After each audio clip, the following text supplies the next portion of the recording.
दोस्तों, American president Trump ने अपनी नीतियों, बड़बोलेपन और नार्सिसिस्टिक प्रवृत्ति के कारण रसिया यूक्रेन कॉन्फ्लिक्ट समाप्त करवाने की बजाय एक नए युद्ध की आकांक्षा को जन्म दे दिया है। एक तरफ तो दुनिया में शांति का देवदूत बनने का स्वांग रचते हैं, दूसरी तरफ किसी देश के नजदीक न्यूक्लियर मिसाइलों से लैस सबमरीन्स डिप्लॉय करके थ्रेटन करते हैं। ऐसे तो ट्रंप चचा को नोबेल प्राइज नहीं मिलेगा, क्योंकि एक मेजर डेवलपमेंट के चलते रसिया ने 1987 में अमेरिका के साथ की गई न्यूक्लियर आर्म्स ट्रीटी से विड्रॉ कर लिया है।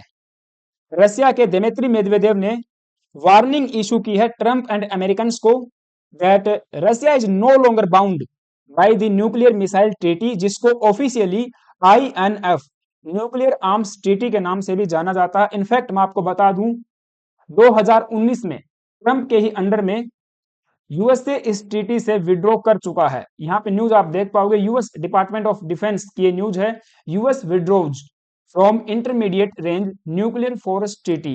The United state has officially withdrawn from the intermediate range nuclear force treaty in agreement with the Russian federation. अब ये ट्रीटी या एग्रीमेंट क्या है, तो देखिए 1987 में यूएसए के उस समय के president Ronald Reagan and Soviet Union के जनरल सेक्रेटरी, क्योंकि उस समय तक यूएसएसआर का डिसइंटीग्रेशन नहीं हुआ था, मिखेल गार्बाचेव, दोनों लीडर्स के बीच में एक संधि होती है जो दोनों देशों के बीच एक लिमिट लगाती है, एक एम्बार्गो लगाती है कि कोई भी देश short range and intermediate range की land based ballistic missiles and cruise missiles whether they carrying conventional और न्यूक्लियर पेलोड्स, इनका प्रोलिफरेशन नहीं करेंगे और जितनी अब तक बना के बैठे हैं उनका डिस्ट्रक्शन करेंगे। आर्म्स कंट्रोल एसोसिएशन की वेबसाइट पे यहाँ पे इस संधि के बारे में सही से जानकारी दी गई है, आप देख पाओगे। ऑफिशियली इसको कहा जाता है the intermediate range nuclear force treaty, और 1987 में यूएस एंड सोवियत यूनियन के बीच में ये संधि होती है जो दोनों देशों को कहती है कि ये अपने nuclear and conventional war head वाले land based ballistic and cruise missiles को eliminate and permanently forswear करेंगे, जिनकी रेंज 500 से लेकर 5500 किलोमीटर है। और ये फर्स्ट टाइम था जब दो सुपर पावर्स ने इस तरह की कोई एग्रीमेंट या संधि की थी जो रिड्यूस करती है देयर न्यूक्लियर आर्सेनल्स, एलिमिनेट करती है an entire category of nuclear weapons, and साथ ही साथ टाइम टू टाइम पे extensive on site inspection for verification भी इंप्लॉय किया जाता है।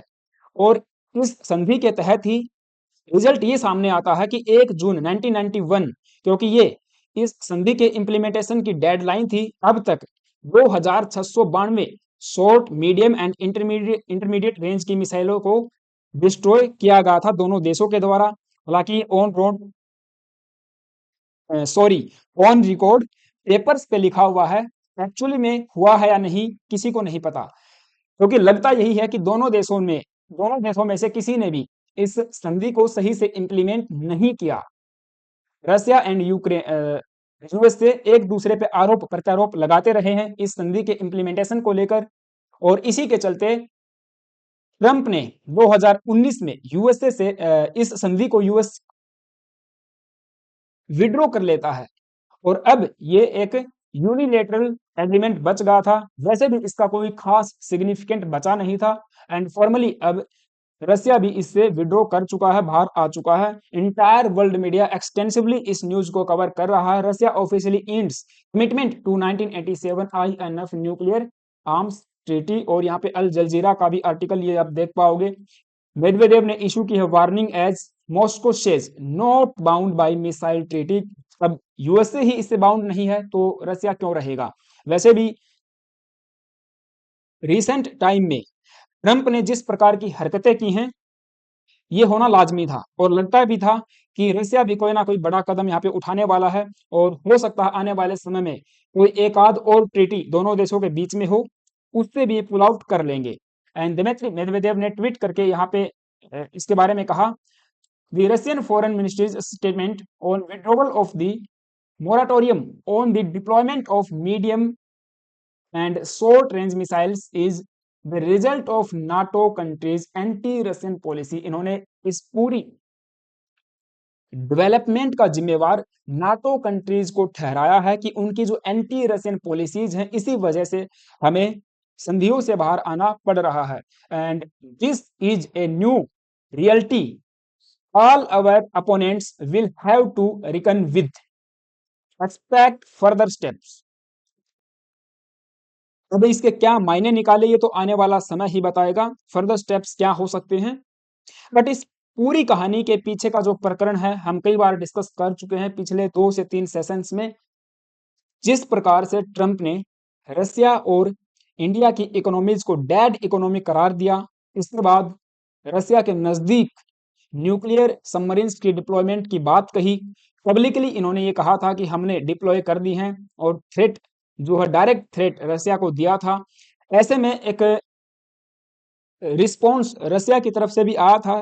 रशियन लॉ मेकर्स ने कहा हमने भी पूरे विश्व में न्यूक्लियर सबमरीन्स को डिप्लॉय करके रखा है एंड खासकर यूएसए के नजदीक वाले हाई सीज में, और हमारी न्यूक्लियर सबमरीन्स यूएसए की न्यूक्लियर सबमरीन से काफी ज्यादा फार बेटर हैं।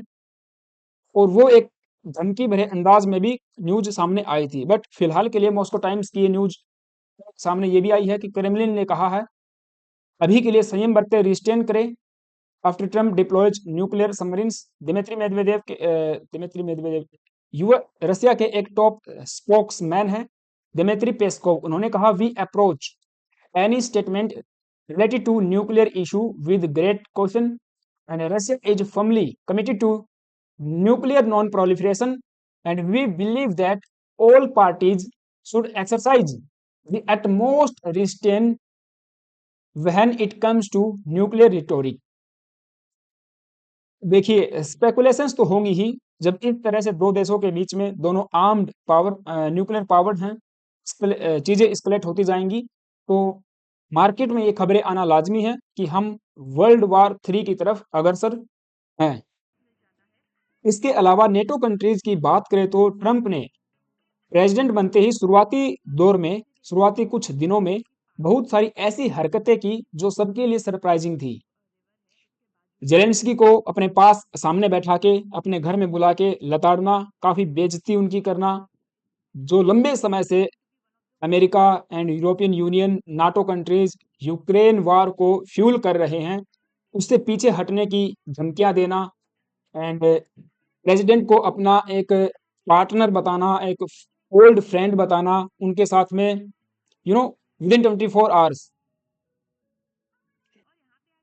सीज फायर करवाना एंड और भी बहुत सारी चीजें। उसी दौरान ट्रंप ने यह कहा था कि रसिया यूक्रेन कॉन्फ्लिक्ट की वजह नाटो है।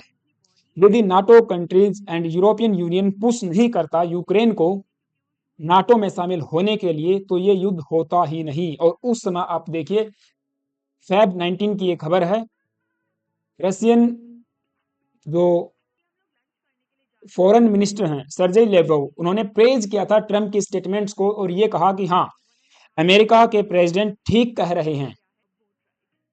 Russia praises Trump for saying NATO was a major cause of war in Ukraine. तो ये खुद अमेरिका स्वीकार कर चुका है कि नाटो की वजह से ही आज यूक्रेन में इतने लोगों की जान जो है गई है और लंबे समय से ये युद्ध चल रहा है। इनफैक्ट मैं आपको बताऊं चाइना का भी इस पे यही स्टांस है। सीएनएन ने रिपोर्टिंग की है कि यूक्रेन इज नाउ ट्रम्प्स वार। जो पिछले 2 से 3 महीनों के अंदर हमें जो भी डेवलपमेंट्स देखी वो सब अब उन पे पानी फिर चुका है। किसी भी प्रकार से इस युद्ध के अंदर शांति स्थापित करने वाले स्टेप्स दिखाई नहीं दे रहे हैं। ऐसे में यूक्रेन वार अब ट्रंप का वार बन चुका है। ट्रंप लगातार इस कॉन्फ्लिक्ट को एस्केलेट करते जा रहे हैं। तो देखना ये होगा कि फर्दर चीजें कैसे एस्केलेट होती हैं या डी एस्केलेट होती हैं। कौन सी समझदारी का काम ट्रंप करेंगे या रशिया की तरफ से क्या कोई न्यूज सामने आती है। जैसा भी कुछ होगा हम इसके ऊपर एक अपडेटेड सेशन लेके आएंगे और फिलहाल के लिए इतना ही। आई होप कि आपको सारी बातें समझ में आई होंगी। आपका क्या ओपिनियन है मुझे कमेंट बॉक्स में जरूर बताना गाइज। चैनल पे नए आए हो तो एक सब्सक्राइब करना, बेल आइकन को प्रेस करना, वीडियो अच्छी लगी है तो एक लाइक करना, मेरे लिए क्या सुझाव है वो कमेंट बॉक्स में जरूर बताना। Thank you, have a nice day.